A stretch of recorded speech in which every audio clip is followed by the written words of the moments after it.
श्रीमंत दगडूशेठ हलवाई मंडळाच्या वतीने केरळमधील श्री पद्मनाभम स्वामी मंदिराची प्रतिकृती साकारण्यात आली असून काल गणराजाच्या स्थापनेनंतर मंदिरावरील विद्युत रोषणाईचे उद्घाटन राज्यमंत्री माधुरी मिसाळ यांच्या हस्ते करण्यात आले।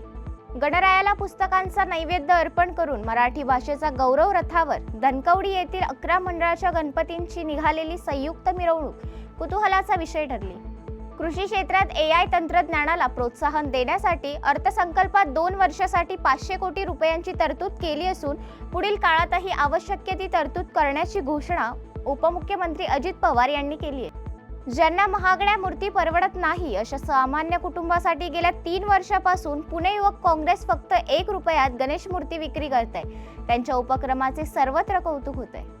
नाशिकच्या उंबाटा येथे रानभाजी पाककृती तसेच वनौषधी याची माहिती देणारा आदिवासी प्रबोधन अरणोत्सव भरवण्यात आलाय। महोत्सवात रानभाज्यांच्या पाककृतीसह जंगली वनस्पती बियाणे प्रदर्शन, आदिवासी संस्कृती दर्शन घडते।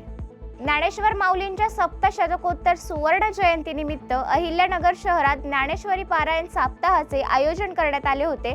या पारायण सोहळ्यात साधकांनी 7 दिवस ग्रंथांचे पारायण केले। छत्रपती संभाजीनगर येथे घेण्यात आलेल्या 17 वर्षाखालील राज्यस्तरीय तलवारबाजी क्रीडा स्पर्धेत लातूर जिल्ह्यातील खेळाडूंनी 9 सुवर्ण आणि 6 कांस्य पदक प्राप्त केल्याने ते राष्ट्रीय स्पर्धेसाठी पात्र ठरलेत।